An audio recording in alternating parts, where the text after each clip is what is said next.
libro de las pastoradas y autos de Reyes de Cubías de Rueda. Y bien, lo que les quiero decir en primer lugar es darles la bienvenida a todos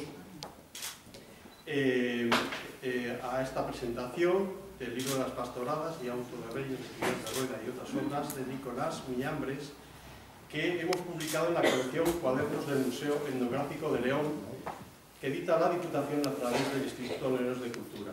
Esta colección surgió cuando... O sea que es verdad, en 2008, aunque se hayan rescatado 4 canciones y muchos romances y tal, porque claro, los cultos despreciaban esto que era del pueblo. Mientras que, por ejemplo, aquí, pues ya no tanto, ¿no? Entonces, como digo, resulta que de pronto nos encontramos con un estudio serio, repito, que va a marcar un antes y un después, porque de pronto estamos hablando, y cito palabras textuales de Nicolás, de un subgénero literario, y estamos planteando un origen concreto, con todas las raíces medievales.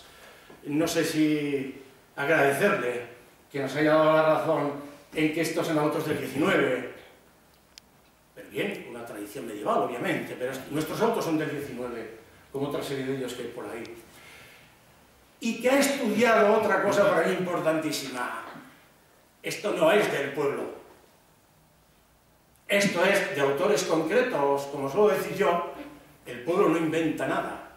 El pueblo acepta y toma aquello que le sirve para expresarse como él se siente. Esto es lo popular.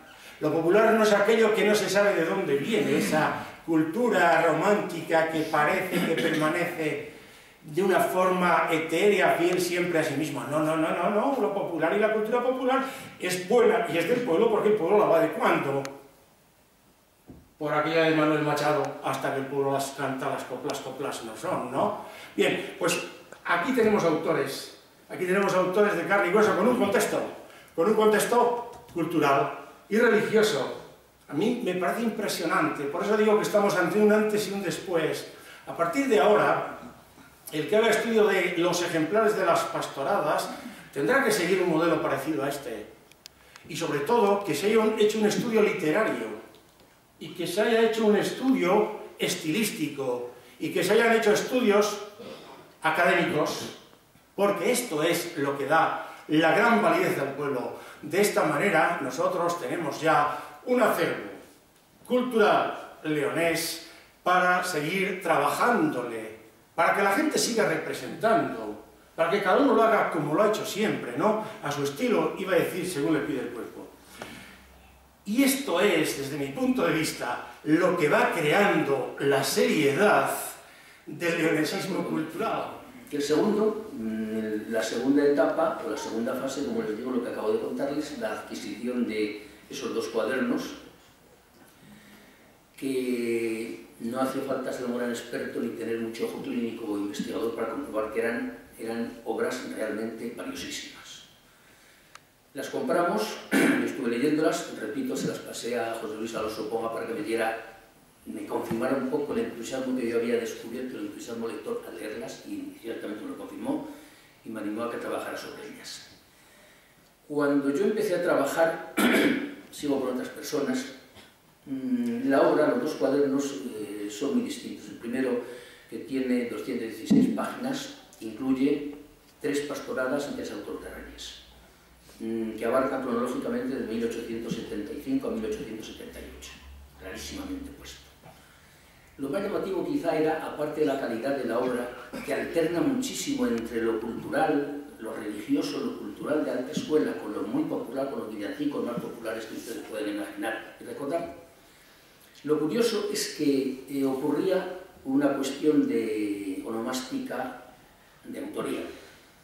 En todos los cuadernos, en varias fases del cuaderno, ahí lo tienen incluso en la portada del libro, cuando lo vean, ahí aparecía Lorenzo del Reguero y Reyero, diciendo dónde lo había escrito, cómo lo había escrito, poniendo su nombre, en ocasiones con el típico anagrama o aforismo de viva Jesús, viva María, y la firma, incuestionable.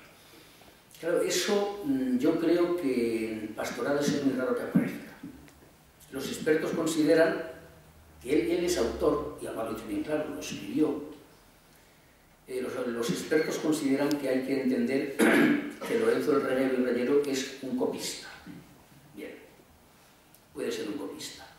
Y rápidamente se tiende a pensar, considerando que en la obra, en algunas de las pastoradas hay unas visiones culturales que ni remotísimamente pueden ustedes encontrar en las pastoradas leonesas que se representan habitualmente y las verán estos días. Enseguida la gente pensaba que lógicamente se trataba de un autor relacionado con la Iglesia, un sacerdote, un cura de pueblo para ser exactos, que a lo largo de la historia, como todos ustedes saben, han ido retocando la religión, retocando la tradición, los cantos populares, los cantos religiosos, en los pueblos, etc. Bien. Pero claro, a medida que fue avanzando el tiempo, en el año 2010, aquí mismo se celebró un breve congreso de pastoradas que Jesús Celis organizó, yo creo que un poco contagiado por el entusiasmo que a mí me suponía estar analizando estos textos que estaba empezando a estudiar. Y bueno, se hizo un congresillo de 2 días, ciertamente. Hablamos lo que nos pareció, presentamos algunas fotocopias de esta pastorada mías. Y esto fue, como digo, en el año 2010. A la vuelta del año 2010, y aunque me esté enredando un poco, lo hago conscientemente, en el año 2010, ya sería el 2011, bueno, aquellos días el Diario de León, con mucha gentileza, sacó una entrevista conmigo, dando la primicia de esas pastoradas que yo tenía, pero no se habían explicado. Bien. A la vuelta de Salamanca, donde habitualmente pasamos, donde siempre pasamos nosotros las Navidades, yo tenía en el Diario de León un correo electrónico, de un señor que está ahí con pelo muy blanco y barba muy lucida, blanca también, de Miguel Ángel Reyero, que me decía, con toda educación, toda cortesía y toda discreción, que había leído la entrevista conmigo y que él tenía la impresión, pero que quería contrastarlo, de que el autor de esas pastoradas, Lorenzo del Reguero y Reyero, podía ser de su familia. Yo ni pensé que fuera cierto, ni que fuera falso, o que no tuviera fundamento.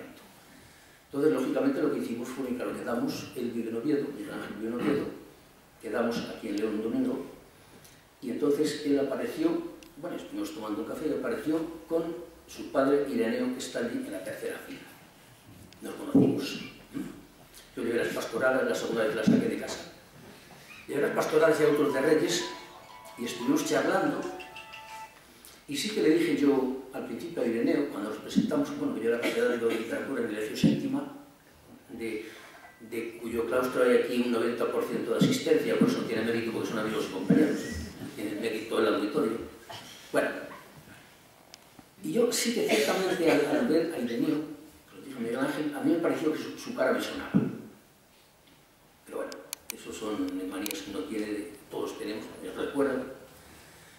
Y al terminar, después de una serie de preguntas y de cuestiones, llegamos a una conclusión, confirmada sobre todo en Cubillas por parte de una señora Maripaz, que es una mujer de una memoria privilegiada, y llegamos a una conclusión, no sé si decir evidente lo que quiero decir, llamativa o no. Ese señor es nieto de Lorenzo del Reguero y Reyero, y ese señor de la barba y el pelo blanco es bisnieto.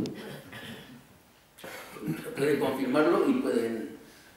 Claro, eso fue algo tan sorprendente, lo cual, sobre todo, decía, aparte de conocer descendientes directos, demostraba algo muy claro, que Lorenzo del Reguero y Reyero, el autor de esas pastoradas tan llamativas, tan bellas, tan cultas en algunos casos, fuentes que Alejandro Valera me localizó en algún momento, desde luego Ireneo del Reguero no era en absoluto cura.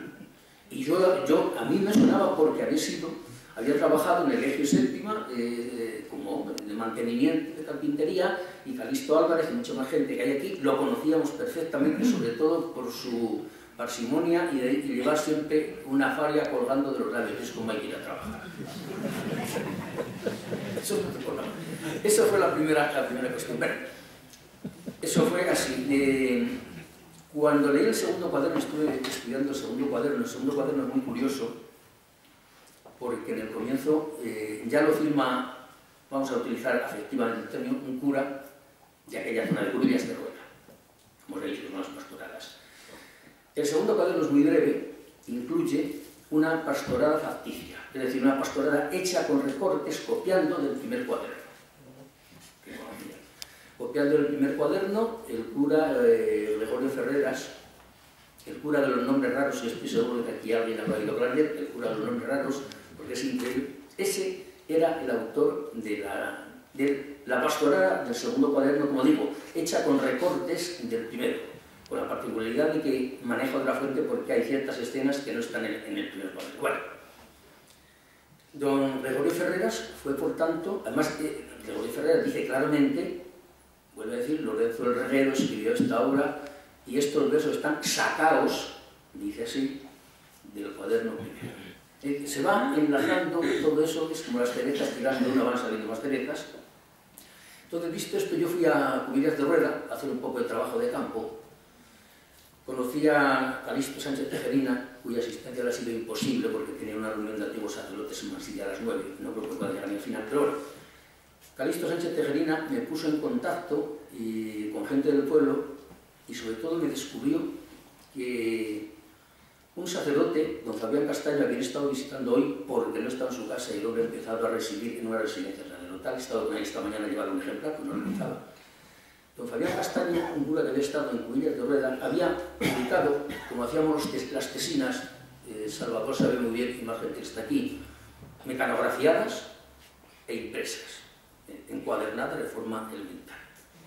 Pues don Fabián Castaño, lo comentábamos esta mañana, él y yo riéndonos antes del funeral de don Antonio, me facilitaron el libro que había escrito, repito, don Fabián Castaño. Y don Fabián Castaño, trabajando con la información que había en la iglesia para matar la larga noche de invierno en Cubillas, hizo ese libro y hacía una relación biográfica de todos los curas que habían pasado por Cubillas. Y curiosamente, cuando yo tenía ya el trabajo casi cerrado, la introducción sobre todo, me encuentro con que don Fabián Castaño, en su libro sobre la parroquia de Cubillas de Rueda, hacía una biografía del cura, digo el cura Ferreras, porque es como se le conoce por aquellos pueblos, por los nombres raros que ponía la gente, curiosísimos.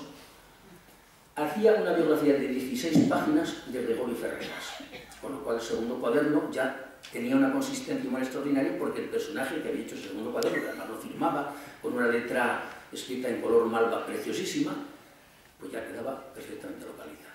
Y don Fabián Castaño había sido me había facilitado, y repito, esta mañana me dio mucha pena porque fui a llevar un ejemplar y estuvimos comentando estas cosas. Todo eso fue discurriendo así y ese ha sido un poco el resultado. Claro, como decíamos antes, la inclusión no son solamente 3 pastoradas y 3 autores de reyes, porque la amabilidad de la familia del Puente, de José Luis y su familia, nos prestaron ese cuadernillo que incluye una pastoral y un auto de reyes muy antiguos también de esa época. Y en Cifuentes de Rueda nos facilitaron también otro auto de reyes a través de Calixto Sánchez Tejerina, el sacerdote de Cubillas de Rueda. Con lo cual hemos incluido todo el corpus que en ese momento habíamos encontrado y del que disponíamos. No tengo nada más que contar sobre toda esa serie de coincidencias humanas, como les digo, en el caso sobre todo de la familia de Lorenzo el Reguero, que fue un descubrimiento sensacional, que parece un auténtico milagro, que si ustedes surgen esos calendarios, esos cuadernos, esos calendarios, y se encuentran que tenemos a un nieto y a un bisnieto aquí presentes, lo cual me parece un auténtico milagro. El cielo, como dice Calixto Sánchez Tejerina, de su pueblo, dijo que eso fue cosa de Dios, que yo encontrara esos trabajos, que los publicara para dignificación del pueblo de Cubillas de Rueda. Todo ha sido una serie de eslabones, pero que a mí me han resultado muy curiosos, porque evidentemente han formado una cadena humana, que es la que me interesaba recordar para ustedes de forma sucinta, porque no quiero cansarles, y comprobar cómo el mundo está hecho a veces de situaciones fortuitas, de situaciones que el destino, los astros, el Dios eterno, quien sea, pone al alcance de uno. Hombre, hay que estar ahí, como decía Alfonso, ciertamente, pero hay también que tener suerte. Entonces, ese fue el proceso de la elaboración de la pastorada, que, como les digo, presupone